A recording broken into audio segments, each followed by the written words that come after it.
hablar con ustedes y conversar, ¿no? Conversar en esta noche acerca de un tema ciertamente desafiante, ¿no? Desafiante por la importancia so- ¿me confirma, por favor, si es que se ve la proyección? He hecho unas diapositivas para ir guiando la exposición. ¿Me confirman si se ve, por favor? Buenas noches, sí se ve. Muchas gracias. En general, bueno, hablar de los límites y garantías del ejercicio de una potestad administrativa como es la potestad sancionadora, pienso que más que intentar hacer una descripción netamente legal de la figura, pasa por ahondar en la misma justificación de por qué se atribuye una potestad sancionadora al Estado. em, y, y en esa medida, a partir de ahí, comenzar a desarrollar cuáles son las principales manifestaciones de la misma, al menos en esta exposición, en el régimen administrativo de la ley del procedimiento general, ¿no? Es importante señalar que estos límites y garantías, algunos hayan sustento constitucional, otros son de desarrollo legal, como vamos a ver más adelante, y eso quiere decir que podría existir alguna variación en los regímenes legales sectoriales, ¿no? Por ejemplo, una garantía es el plazo de prescripción, que según la LPAG es de 4 años, pero en otros cuerpos de leyes especiales pueden ser de 3 años o podrían ser de dos, ¿no? Esa ya es una cuestión de desarrollo legal. Pero lo que es invariable, por ejemplo, es que exista una figura denominada prescripción. Lo mismo ocurre con la caducidad, ¿no? Pero bueno, como les digo, hacer netamente o hablar o hacer un desarrollo de los límites y las garantías de la potestad sancionadora, como les digo, más que hacer un recuento normativo, es encontrar la justificación al por qué existe una potestad sancionadora para el Estado. Y para ello, para el Estado, en cabeza de la administración pública, obviamente, porque también existen las sanciones penales. Y para poder ir guiando lo que voy a conversar, les planteo un caso real, ¿no? Una consulta que me tocó absolver cuando trabajaba en el Ministerio de Justicia, ¿no? Como ustedes saben, el Ministerio de Justicia emite opiniones legales y que formulan las entidades del Poder Ejecutivo. Y en esa medida llegó una consulta bastante curiosa de Sunafil. ¿Qué ocurría? Que a una de las intendencias de Lima, de la Sunafil, un trabajador 728, porque tenían trabajadores bajo ese régimen como otras entidades públicas, los había denunciado, ¿no? O sea, básicamente había llegado a la sede central de Sunafil una denuncia de un trabajador de una intendencia. Entonces Sunafil plantea em, dos preguntas bastante curiosas, ¿no? Primero, si es que se puede iniciar si es que ella misma se puede fiscalizar y por otro lado, que si como resultado de esa fiscalización determina que ha existido una infracción del cuerpo normativo que se encarga de fiscalizar, puede iniciarse un procedimiento administrativo sancionador, ¿no? Em, no es extraño, debo decir, que en nuestro ordenamiento jurídico existan algunos casos de entidades que son destinatarias de su propia competencia, ¿no? Habrán visto ustedes un caso bastante curioso de hace algunos años en los que ¿Cómo, em, cómo? determinada entidad denunció al Indecopi por barreras burocráticas, o qué ocurre con el régimen, por ejemplo, del Ministerio de Cultura, que supervisa el correcto funcionamiento de los museos, por ejemplo, a nivel nacional, y también incluso sus propios museos, ¿no? Entre otras facultades que puedan tener.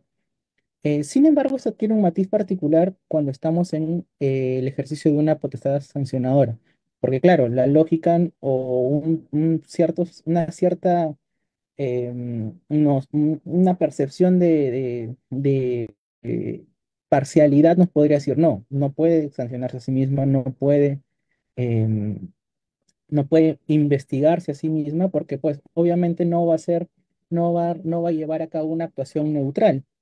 Y este básicamente es un caso muy estresado en el sentido, en el sentido en ese sentido, ya que es una cuestión, digamos, que se plantean en general todos los administrados que enfrentan algún tema con la administración pública en lo que respecta a la potestad sancionadora, ¿no? O sea, finalmente la administración pública puede ser imparcial cuando se está tramitando un procedimiento administrativo sancionador y el extremo de la cuestión es, ¿puede ser imparcial es una fila en un caso en el que le toca mirarse a sí mismo? Em, pero, como les digo, para llegar a este punto y para llegar a dar algunas luces sobre la respuesta a estas cuestiones que plantearon, eh, pienso, como les digo, que podemos comenzar recordando cuál es el fundamento constitucional de la potestad administrativa sancionadora. Si es que alguno de ustedes ha visto, perdonan, voy a cerrar un poco la ventana porque hay ruido. Si es que ustedes han revisado la Constitución, nuestra Constitución en ningún lugar habla acerca o define lo que es una potestad administrativa, por ejemplo. No lo define, no es como la Constitución colombiana que habla de la función administrativa, y mucho menos puede la función administrativa sancionadora o de la potestad administrativa sancionadora. Sin embargo, hay algunos profesores, como por ejemplo el profesor Orlando Viñolo, que señala que el fundamento constitucional de la potestad sancionadora administrativa, como manifestación del famoso jus puniendi estatal, podemos encontrarla en el artículo 224D de la Constitución, ¿no? Cuando señala que nadie puede ser procesado ni condenado por algún acto que no esté previamente calificado como infracción punible en ley, ¿no? Digamos, esta es una primera aproximación o sustento constitucional de dónde sale la potestad sancionadora administrativa. En el caso del derecho penal lo podemos tener claro, pero del derecho administrativo sancionador, ¿de dónde proviene? ¿No? Sumado a este criterio, hay un criterio también bastante interesante desarrollado por la Escuela Colombiana, del profesor Andrés Ospina, que señala, por ejemplo, que en realidad no hace falta que se especifique la existencia de una potestad administrativa sancionadora, ya que esta es una potestad administrativa, así como lo es la fiscalización, así como lo es la potestad para autorizar, por ejemplo, una universidad, un colegio, un emprendimiento, así como es la potestad expropiatoria, son un conjunto de potestades que tienen una finalidad o una utilidad de cara a a un interés general asignado a la entidad de la administración pública, ¿no? Y en esa medida no haría falta pues que se señale expresamente la existencia de una potestad administrativa sancionadora. Simplemente bastaría hacer mención al principio de legalidad, que en nuestro caso lo tenemos en el artículo 45 de la Constitución, según lo que indica el profesor Antonio Abruña en su libro sobre la delimitación jurídica de la administración pública peruana, ¿no? Y básicamente recae en la siguiente frase, ¿no? El poder del Estado emana del pueblo y el poder de de los funcionarios, en este caso o del Estado, proviene de las limitaciones y responsabilidades que la Constitución y las leyes establecen, ¿no? Esto es la famosa vinculación positiva de la administración pública y del Estado en general hacia la legalidad.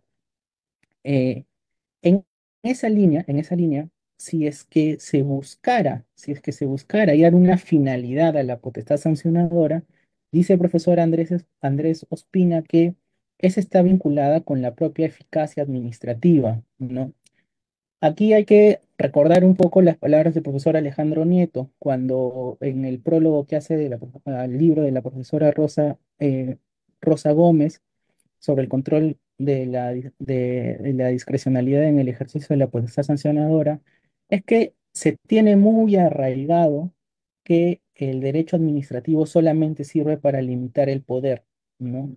Pero no se le ve otro tipo de utilidades que tiene. Y lo cierto es que el derecho administrativo está en el día a día, la administración pública está en el día a día. De las entidades estatales, las administraciones públicas son las que están en mayor contacto con el ciudadano. Y en esa medida, pues, además de limitar el poder, obviamente tienen acciones positivas vinculadas con las funciones que le toquen, garantizar una mejor educación, garantizar un transporte ordenado, garantizar que los centros de salud, por ejemplo, cumplan con condiciones mínimas, varias que pueden tener asignadas por ley. Y en esa medida la potestad sancionadora, como manifestación de las potestades administrativas, está alineada también con este propósito. Es decir, em, se va a entender eficaz el ejercicio de la potestad sancionadora en la medida que mejor coadyuve a la consecución de los fines de interés general que tenga asignados esa administración pública. Em, y esto nos ayuda a romper un mito que probablemente muchas personas puedan haber caído en la cuenta, ¿no? Eh, se piensa usualmente, o existía hasta hace algún tiempo un convencimiento de que la administración que más sancionaba era la que mejor trabajaba, ¿no? Como si la sanción fuera el remedio de todos los males, cosa que no es cierta, ¿no? Para quienes estamos en Lima basta ver los cientos de miles de procedimientos administrativos sancionadores que tiene la ATU por informalidad de transporte, y veamos si es que la cosa ha mejorado, ¿no? No es un tema de responsabilidad de la entidad, pienso, al contrario, ¿no? Ya es una cuestión estructural que está fallando en nuestro sistema. O lo mismo, si es que se quiere ver con la informalidad en la educación básica, ¿no? Hay un número exagerado de colegios privados que no garantizan algunas condiciones mínimas, y pues partir de un régimen sancionador tampoco puede ser la solución. O si queremos verlo en materia de protección al consumidor, pues basta que ustedes googleen, por ejemplo, cuáles son considerados los mejores bancos del Perú, y los mismos que están considerados como los mejores bancos del Perú son los más sancionados por el Indecopi, ¿no? Entonces, no necesariamente existe una relación entre sanción y mejor desempeño de una administración pública. Es decir, si lo que yo como Indecopi percibo es que exista un sistema de respeto de los derechos del consumidor, con unas empresas comprometidas con ello, pues quizá tendría que revisar si es que el sancionar por sancionar me está ayudando, o si puedo reforzar mecanismos como la fiscalización, ¿no? Que al día de hoy pienso que pueden ser mucho más efectivos que las meras sanciones administrativas, ¿no? Pero bueno, no hemos venido a hablar de fiscalización, sino sobre las potestades sancionadoras. A lo que voy es que las potestades sancionadoras ni son el único remedio, pues son la mejor salida necesariamente, ¿no? Son una salida de las tantas que tiene el Estado para poder mantener ordenado determinado sector de actividad, ¿no? Eh, Pienso, así como el derecho penal es última ratio, que en el derecho administrativo y en el derecho regulatorio, como se le llama ahora, el derecho administrativo también, las sanciones administrativas deben ser consideradas también última ratio, ¿no? O sea, tienen que ser la última salida cuando previamente se han agotado todas las posibilidades para poder eh, ordenar las conductas de los administrados. Entonces, eh, hecho este preámbulo, y pienso que el régimen de límites y garantías del ejercicio de la potestad sancionadora se puede entender mejor si es que partimos de lo siguiente, ¿no? De entender que tanto el derecho penal como el derecho administrativo sancionador son hijos de la misma mamá, es decir, del famoso ius puniendi estatal. Sobre esto hay opiniones divididas. Bueno, el Tribunal Constitucional ha establecido que hay una unidad. La Corte Suprema en algunas casaciones piensa que no hay una unidad. El argumento eh, básicamente es que mientras que el derecho penal busca proteger bienes jurídicos, el derecho administrativo sancionador busca mantener la vigencia, o mejor dicho, busca garantizar el ordenamiento jurídico administrativo. Cuestión pues que es bastante discutible, que es un planteamiento bastante amplio, pero pienso yo que hace mucho bien, y de hecho permite identificar todo un régimen de garantías si es que abrazamos la unidad del ius puniendi estatal, ¿no? Básicamente esta teoría unitaria, digamos, pasa por entender, como les digo, que tanto el derecho administrativo sancionador como el derecho penal son la manifestación de un solo poder, obviamente con las diferencias, ¿no? Mientras que el derecho penal se ejerce a través de las potestades jurisdiccionales, el derecho administrativo sancionador se ejerce a través de las potestades administrativas. Sin embargo, es importante ver que ambas tutelan bienes jurídicos. Tutelan, digo, algunos pueden usar protegen, otros pueden usar restablecen, pero hay un bien jurídico detrás que se busca cautelar con el reconocimiento de unas potestades reactivas en favor del Estado. Em, y esto nos lleva también a la pregunta, ¿no? O sea, ¿cómo podemos terminar de entender que existe una separación entre derecho penal y derecho administrativo? Porque muchas veces, como les digo, eh, se parte de la premisa de que quizá lo más importante está cautelado por el derecho penal, mientras que las infracciones administrativas son más leves, ¿no? Em, Sin embargo, pienso que el día de hoy esa discusión pues no tiene ningún sentido si es que, por ejemplo, vemos que qué es más gravoso para una persona, ¿no? Em, un hurto simple. Justamente hace un momento vi una noticia que en Piura habían sentenciado a un año de prisión suspendida a una persona que había sustraído, hurtado unos bienes de un Dollar City, ¿no? Unos productos de una tienda, y eso es una pena, es decir, una sanción penal. eh, si frente a eso pongo a una sanción, por ejemplo, administrativa, de 7 millones de soles por concertar precios en la venta del pavo, que es una sanción administrativa, ¿qué es más gravoso? ¿No? O sea, el año de pena suspendida o pagar 7 millones de soles por concertar precios, ¿no? Entonces, esa discusión, digamos, a que uno es más importante que el otro y por eso son distintos, pienso que no tiene mucho sentido al día de hoy. La realidad muestra que hay consecuencias mucho más graves que pueden ser, digamos, impuestas por las potestades administrativas sancionadoras y ya están, ¿no? Em, Sin embargo, algo que no podemos desconocer es que ambos tutelan bienes jurídicos que han sido repartidos por el legislador. Aquí aplica la política o la famosa libre configuración legislativa, ¿no? Al momento de decir qué va a lo penal, qué va a lo administrativo. Y otro punto importante de la teoría unitaria es que, acudiendo a la doctrina más clásica en el derecho penal, podemos definir, y eso implica un régimen de garantías también, el delito y a la infracción administrativa como conductas típicas, antijurídicas y culpables. Esto supone un régimen importante de garantías para la aplicación de sanciones penales o sanciones administrativas. Incluso la Corte Interamericana de Derechos Humanos por ejemplo, en el caso de Leopoldo López contra Venezuela, ha señalado también que las sanciones administrativas y disciplinarias son, como las penales, una expresión del poder punitivo del Estado, ¿no? ¿Qué consecuencias tiene esto? En primer lugar, que es posible aplicar los principios del derecho penal al derecho administrativo sancionado. Notoriamente el derecho penal tiene mucho más tiempo de estudio y mucho más desarrollo doctrinario y jurisprudencial que el derecho administrativo sancionador. Sin embargo, eso no quita que los principios que son aplicables ahí al derecho penal puedan ser aplicables también al derecho administrativo sancionador. Si no me creen, pueden hacer un ejercicio. Revisen el título preliminar del Código Procesal Penal y revisen el artículo 248, creo, del TUO de la Ley del Procedimiento Administrativo General. Vean cuánto se parecen los principios, ¿no? Y lo mismo en la jurisprudencia. Hay casos de materia administrativa sancionadora que se han resuelto con principios de derecho penal. Esto no implica naturalmente que las reglas sean las mismas. No perdamos de vista que em, el trasvase de las reglas del derecho penal al derecho administrativo sancionador se debe hacer de manera automática y sin ninguna contemplación. No, al contrario, se traslada o se trasvasa lo que sea aplicable según la naturaleza. No nos olvidemos que de un lado estamos frente a una potestad jurisdiccional y de otro lado frente a una potestad administrativa con todo lo que eso significa. Del mismo modo, perdón, es posible que,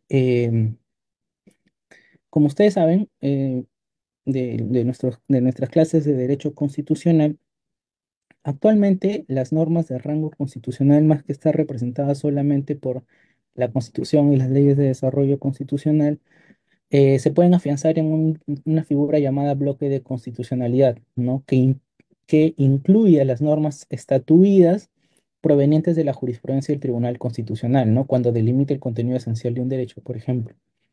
Eh, esas normas estatuidas provenientes de sentencias del Tribunal Constitucional, que forman parte del bloque de constitucionalidad y que en su mayoría se han desarrollado para el derecho penal, pueden aplicarse también al derecho administrativo sancionador. Eh, Sin embargo, como les digo, más allá de estas consideraciones, no debemos perder de vista que a la hora de la hora, quien decide qué va hacia lo penal y qué va hacia lo administrativo sancionador es el legislador. No es quien establece el destino de cada uno, sino, por ejemplo, pueden ver los casos en pandemia, ¿no? De los delitos estos de acaparamiento que en un momento eran delitos, luego eran infracciones administrativas y eh, ¿cómo cuestionabas eso? ¿No? Ya dependía mucho del legislador. Sin embargo, eh, si queremos hacer alguna identificación de qué sí o sí deba ir hacia lo penal, podemos considerar que el derecho penal incorpora eh, bienes jurídicos como la vida, la salud, siempre y cuando ponga en riesgo la vida también, em, en su ámbito de aplicación, ¿no? Y por otro lado también que el derecho penal es última ratio, o sea, las afectaciones más graves debieran estar ahí. Sin embargo, como digo, la delimitación es político-legislativa. Bien, hecho hecha esta, hecha este desarrollo de cuestión previa, vamos a entrar en los límites y garantías para el ejercicio del jus puniendi estatal. Si se dan cuenta, hablo del jus puniendi estatal, pero en específico aplicado al derecho administrativo sancionado. Em, Pienso, y esta es una clasificación propia, que estas garantías, hablar de garantías y de límites en realidad es lo mismo porque las garantías son reconocidas legalmente y la administración pública está vinculada a la legalidad. Entonces, lo que es una garantía para el administrador es un límite o es una obligación, mejor dicho, para la administración pública. Entonces, voy a emplear los términos indistintamente.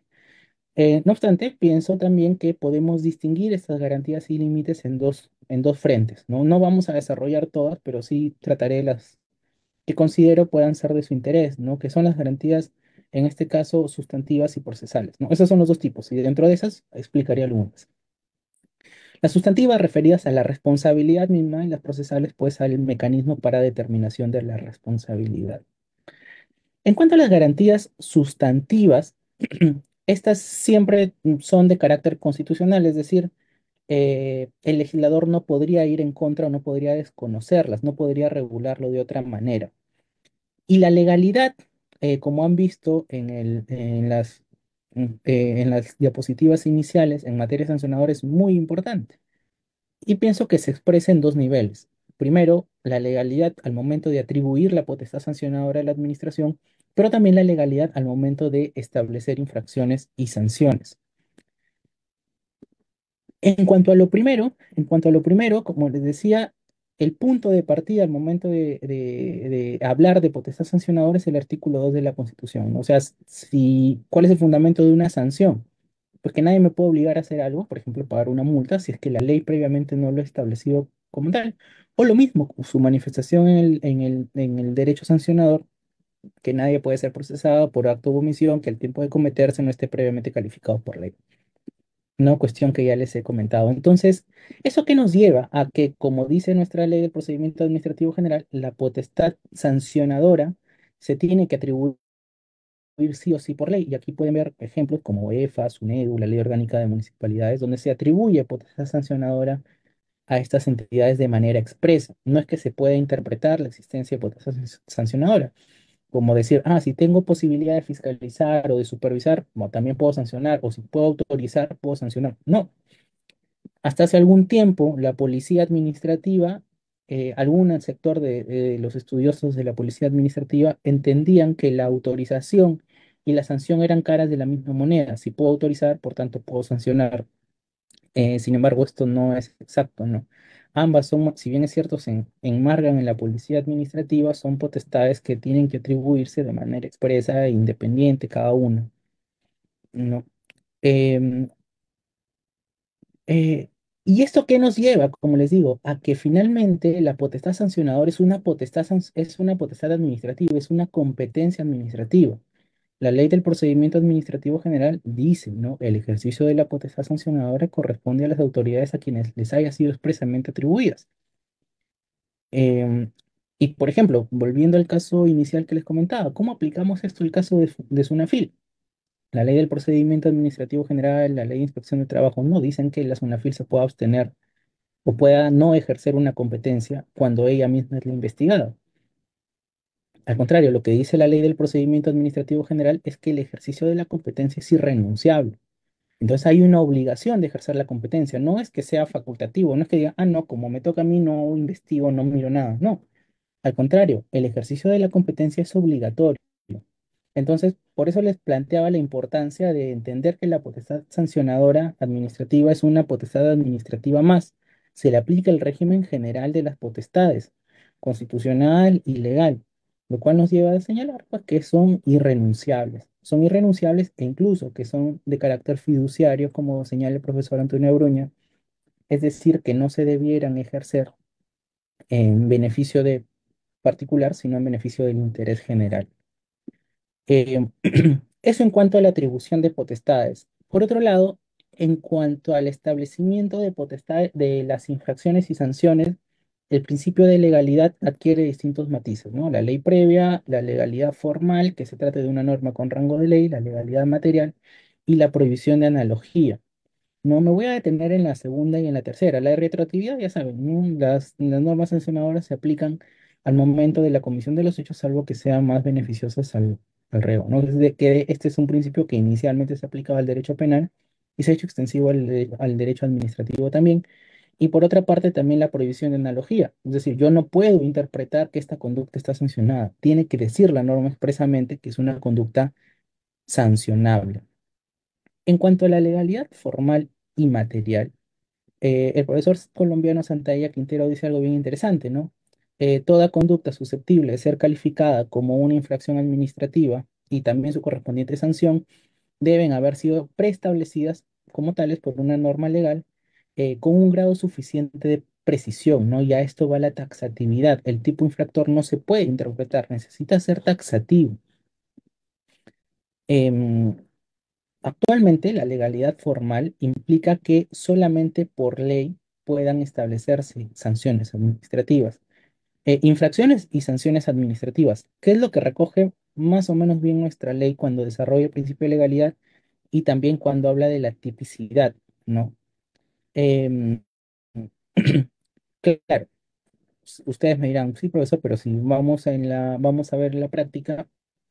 La mayoría de infracciones administrativas están en las tablas de infracciones que aprueban los reglamentos de los organismos públicos o en las tablas de infracciones que aprueban las municipalidades. Bueno, aunque las municipalidades lo hacen por norma con rango de ley, que es una ordenanza, ¿no? Pero es verdad que existe un alto número de infracciones y sanciones administrativas que son establecidas vía norma reglamentaria.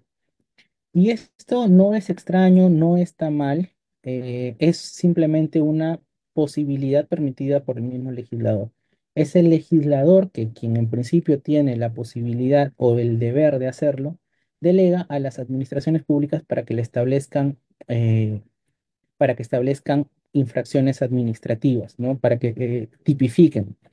Y esto ha sido en ocasiones cuestionado, ¿no? Hay casaciones que han llegado incluso bajo el cuestionamiento de que ¿por qué me sancionan por un tipo infractor a través de una norma reglamentaria si lo que debe regir aquí es la reserva de ley?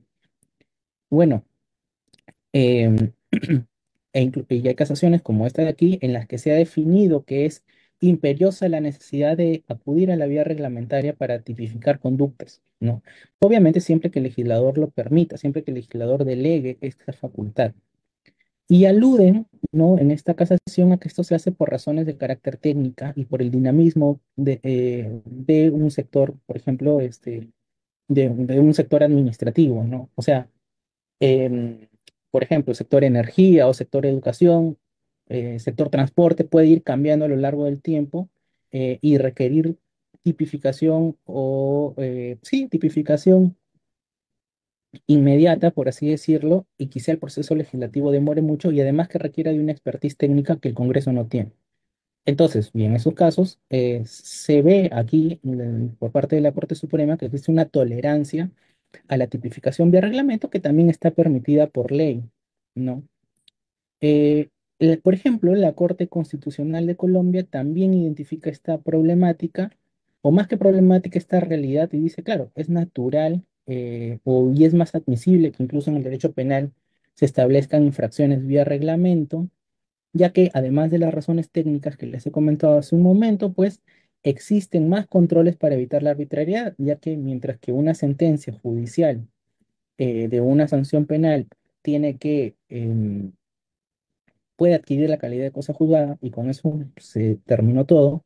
Una sanción administrativa, además del control propio que ejerce la administración a través de los recursos administrativos lo de la nulidad de oficio, em, cabe todavía un control por un tercero imparcial, en este caso que es el Poder Judicial, a través de la acción contencioso administrativa, ¿no? Y bajo esas consideraciones hay una tendencia a tolerar una flexibilización de la reserva de ley para establecer infracciones y sanciones. ¿Qué es lo que vemos en los organismos públicos, digamos, de manera más recurrente?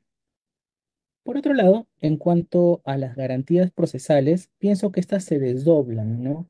Hay garantías procesales que son de carácter constitucional, o sea, desarrollan el contenido esencial de un derecho, como por ejemplo la existencia de un procedimiento previo a la sanción, el derecho a la defensa, la presunción de inocencia, el control judicial de la sanción administrativa, la prescripción y la caducidad. Más allá que el término o el plazo de prescripción y de caducidad pueda variar, lo cierto es que el derecho a ser juzgado en un plazo razonable y a no ser perseguido indeterminadamente por el Estado, pues es un derecho constitucional. Y por otro lado, existen también garantías procesales de carácter legal, es decir, que son establecidas por el legislador y que bien podrían estar como bien podrían no estar y no necesariamente se está afectando un derecho fundamental. Aquí algunos ejemplos como la separación entre autoridad, instructora y resolutora y la prohibición de reforma en peor. Vamos a hablar sobre algunas de estas. Un segundo.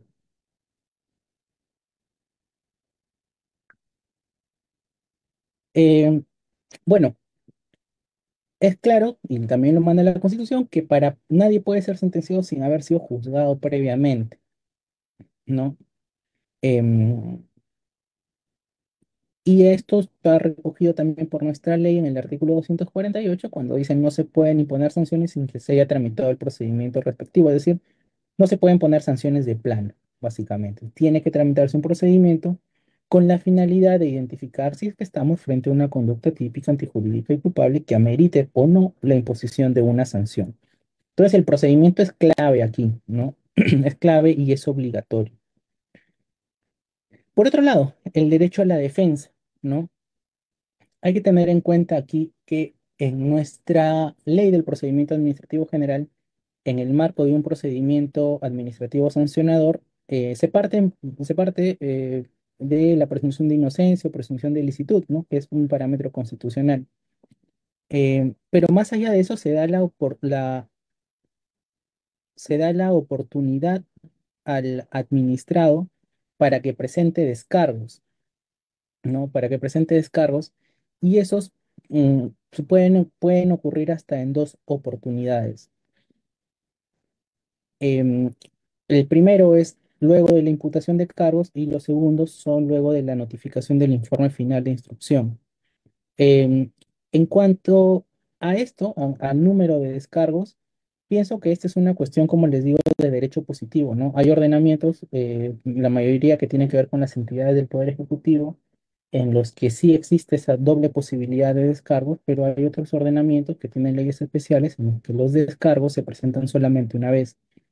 Em, por ejemplo, en los procedimientos sancionadores a cargo de municipalidades, muchas veces solamente tienen una posibilidad de descargo, ¿no? No se suele notificar el informe final de instrucción porque solo se notifica si se ha realizado actuación complementaria. Y esto, como lo ha dicho la Corte Superior, en algunos casos es una neta aplicación, es una mera aplicación de una ley especial respecto de la ley general, porque claro, hay administrados que lo que terminan cuestionando es ¿por qué esta ordenanza señala que solamente me debes notificar la imputación de cargos y no el IFI cuando la ley del procedimiento administrativo dice que debe ser dos? Y claro, no se cae en la cuenta de que la ordenanza es una norma con rango de ley, ¿no? Y que en ese caso las municipalidades tienen la potestad para regular su procedimiento sancionador. Entonces, lo que no podría pasar, por ejemplo, es que no haya una posibilidad de presentar descargos, ¿no? Pero al menos en nuestra ley de procedimiento administrativo general existen dos oportunidades, ¿no? Y claro, normalmente se suele dar un plazo mínimo de 5 días. Eh, y aquí la segunda cuestión interesante sobre este tema es, ¿qué pasa si los descargos se presentan luego de esos 5 días? ¿No? Hay entidades que incluso han sido, digamos, estas decisiones han sido anuladas en las que, o que lo que hacen es, ¿qué pasa? Presento mi descargo al día 7, al día 8 y lo declaran improcedente, ¿no? Y lo cierto es que salvo que haya una ley especial que permita hacer esto, en nuestra ley del procedimiento administrativo rige un principio de unidad de vista. Por lo tanto, ese plazo de 5 días, al menos al administrado, no le es tan vinculante. O sea, en el sentido de que no pasa nada si es que se pasa del plazo. Ahora, entonces, ¿qué sentido tiene el plazo de 5 días? Pienso que es el plazo que el legislador pone para que la administración espere, ¿no? Por ejemplo, si es que inician un procedimiento sancionador, eh, me da 5 días para descargar y lo que ocurre es que la administración emite el IFI al tercer día, ese IFI ya tiene un vicio de nulidad procesal de todas maneras porque se está afectando el derecho a la defensa porque no me han esperado los 5 días. O si luego de notificado el IFI me dan 5 días para presentar descargos eh, y me notifican la sanción a los 2 días, esto bajo el régimen de la ley del procedimiento administrativo general, pues esa decisión también tiene un vicio de nulidad porque se está afectando el derecho a la defensa, ¿no? En cambio, no pasa nada si es que el administrado presenta descargos fuera de los 5 días. No debiera pasar nada, ¿no? Ya que lo que rige en la ley del procedimiento administrativo general para todos los procedimientos es el principio de unidad de vista y no el principio de preclusión, como ocurre, por ejemplo, en los procedimientos trilaterales o en los procesos judiciales. Em, Otra garantía constitucional, y esto aplica a cualquier acto administrativo, es que deba existir un control judicial de las sanciones administrativas, ¿no? Eso está reconocido en el artículo 148 de la Constitución, es decir, ninguna sanción administrativa puede excluirse del control judicial. Nada más sobre eso. Por otro lado, para ir avanzando con el tema, em, en cuanto a los desarrollos, al desarrollo, o mejor dicho, a las garantías procesales de carácter legal, es decir, aquellas que provienen de la libre configuración legislativa, o sea, el legislador puede elegir ponerlas así o ponerlas de otra forma, no hay problema, es la famosa imparcialidad objetiva en el procedimiento sancionador, es decir, que deba existir una autoridad, debe existir una separación orgánica entre la autoridad que instruye el procedimiento sancionador y por otro lado entre la autoridad que resuelve el procedimiento sancionador. Con esto se busca básicamente que quien resuelve no esté, entre comillas, contaminado con todo lo que ha visto en la fase de instrucción, ¿no? Insisto, esta separación debe ser de carácter orgánico, ¿no? He visto que hay algunas entidades que lo que hacen es crear unidades funcionales al interior de sus unidades orgánicas que sancionan, pero no hay esa separación, ¿no? Como que yo tengo la dirección de sanciones y creo una unidad funcional de instrucción que no tiene estructura distinta o no está separada en el organigrama de la entidad y finalmente es la propia unidad sancionando, instruyendo y sancionando, ¿no? La ley del procedimiento administrativo general exige que estas dos autoridades estén separadas orgánicamente hablando, ¿no? Orgánicamente hablando. Sin embargo, como les digo, podrían haber leyes especiales que planteen una cuestión distinta y pienso que no se está afectando, al menos inicialmente, la imparcialidad. Y por otro lado, también tenemos la imparcialidad subjetiva, ¿no? Que más está vinculada con el funcionario que resuelve el procedimiento. ¿No? Y esto nos lleva al régimen de abstenciones de la ley del procedimiento administrativo. Es decir, si yo voy a sancionar o decidir sobre si sanciono o no a una persona con la cual he tenido un vínculo familiar, por ejemplo, lo lógico es que debería abstenerme, ¿no? Eh, ¿Qué es lo que se busca con un régimen de abstenciones? Básicamente es evitar que este vínculo subjetivo entre el funcionario que va a decidir y el administrado pueda afectar la finalidad pública del acto, ¿no? Es decir, que se persiga un interés particular representado por la relación en lugar, pues, de perseguir un fin de interés público con la decisión de sancionar o no sancionar. Ahora, ¿y qué pasa si es que si es que el funcionario inmerso en una causal no se abstiene? La ley es clara y dice que esto no necesariamente implica la invalidez del acto administrativo, de la sanción o el archivo, salvo en el caso en el que resulte evidente la imparcialidad o la arbitrariedad. ¿no? En esos casos sí va a haber por una afectación al elemento causal o de finalidad pública, como lo indica el artículo 3 de la ley del procedimiento. En esos casos sí hay causal de nulidad. Y por último, en cuanto a las garantías, la famosa prohibición de reforma en peor o prohibición de reformatio in peius. No, esta está recogida en el artículo 258 del tubo de la ley del procedimiento y básicamente dice lo siguiente. Cuando el infractor sancionado recurra o impugne la resolución adoptada, la resolución de los recursos que interponga no podrá determinar la imposición de sanciones más graves para el sancionado. Es decir, si yo apelo, no me deben subir la multa. ¿Ok?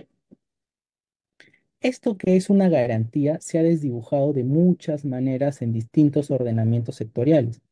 Por ejemplo, en el reglamento sancionador de la Contraloría, cuando se habla de la provisión de reformato impeius, lo que dice es que la resolución de apelación no puede aumentar la multa. Sin embargo, segundo párrafo, en caso de declaración de nulidad y reposición al momento en que se produjo el vicio de nulidad, la prohibición de reformato impeius solo se configura cuando se apele la nueva sanción que se imponga, lo cual significa, y en la práctica ocurre, que cuando se devuelve el expediente de la primera instancia, puede subir la sanción, y si eso lo apelo, nuevamente vuelvo al primer párrafo, no se puede subir la multa, pero no implica que no se pueda subir la multa. Sin ir más lejos, OEFA tiene un precedente aprobado en el 2024, el 001-2024, en el que menciona expresamente, para este colegiado no se producirá la contravención al principio de prohibición de reforma en peor ante la declaración de nulidad de una resolución que previamente impuso una sanción. Em, en la práctica, en la práctica se vacía de contenido a la prohibición de reformato impeius, o sea, se le salta olímpicamente, como se dice. O sea, si yo soy una administración pública, me ponen una apelación y me doy cuenta que en realidad la sanción debe ser más, ok, lo que hago es, como yo no lo puedo hacer, declaro la nulidad, que lo haga la primera instancia. O por último, a una nulidad de oficio y como lo que dice la ley es de apelación, o sea, vía recursiva, y la nulidad de oficio no es vía recursiva, en esos casos sí puedo saltarme la prohibición y subir la multa, ¿no? Entonces, esa es una problemática, ¿no? Esa es una problemática porque al día de hoy, como ustedes han visto, vía norma o vía precedente, se viene saltando esta prohibición, em, de manera que, claro, salvo la literalidad, ¿no? Quien finalmente resuelve la apelación no incrementa la multa, la incrementa en la primera instancia, o por otro lado, declaro la nulidad de oficio y por tanto, pues no estoy en el supuesto de la norma que es una resolución de un recurso de apelación o de un recurso administrativo. ¿No? Sobre esto hay un trabajo bastante interesante de Nicole Borovic que ha sido publicado recientemente en la revista de la Pontificia Universidad Católica de Chile, que aborda esta problemática de manera bastante didáctica, ¿no? Y como les digo, esto pasa en el día a día, pasa en Indecopi, pasa en UEFA y en varias entidades en las que finalmente, claro, no hago la reformato impeius, pero sí de que termino declarando una nulidad. Con eso, pues, hago que otro órgano termine subiendo la multa. Pienso que esto responde a algunos problemas de nuestro propio ordenamiento jurídico, ¿no? En primer lugar, que la prohibición de reformato imperius está eh, indebidamente regulada. Está muy pensada o está muy formulada para ordenamientos jurídicos como el español, donde sí hay una distinción de grados de invalidez. Hay nulidad y hay anulabilidad de manera expresa. Nuestra ley no la tiene, ¿no? Y en las que, claro, em, si yo presento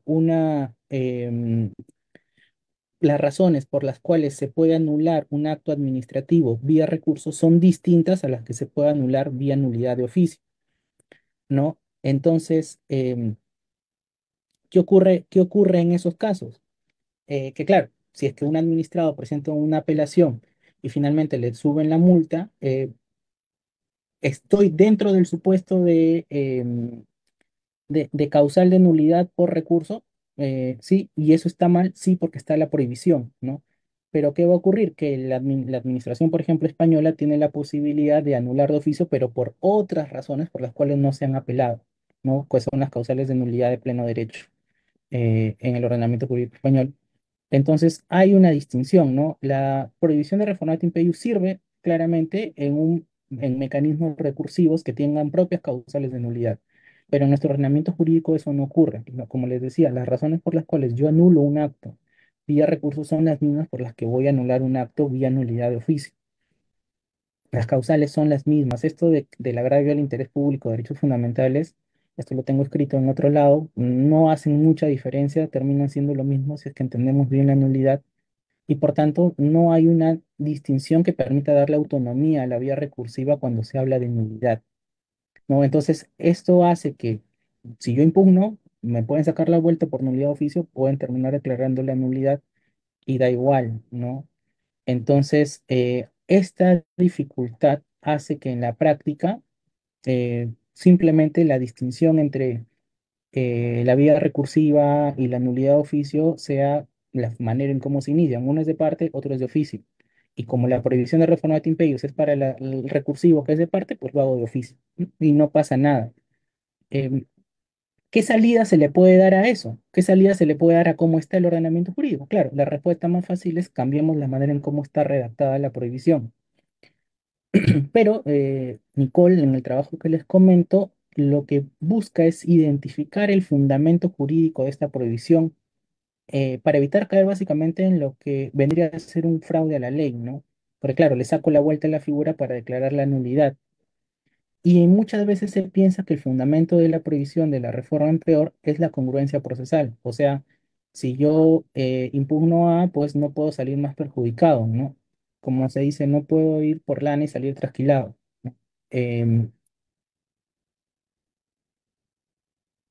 sin embargo, el fundamento que trae consigo la prohibición de reforma imperius más que un tema de congruencia, ¿no? Porque aquí la congruencia no es la misma la congruencia en sede judicial que la congruencia en sede administrativa, donde la administración pública tiene la posibilidad de revisar de oficio sus actos, no es la misma, si se dan cuenta. El fundamento vendría a ser la confianza legítima, ¿no? El administrado se ampara en la vía recursiva, derecho a contenido legal o derecho de carácter legal, y a partir de ello, pues no se puede afectar su expectativa si es que está apelando, que se termina declarando la nulidad con la finalidad de sacarle la vuelta a la figura e incrementar la sanción.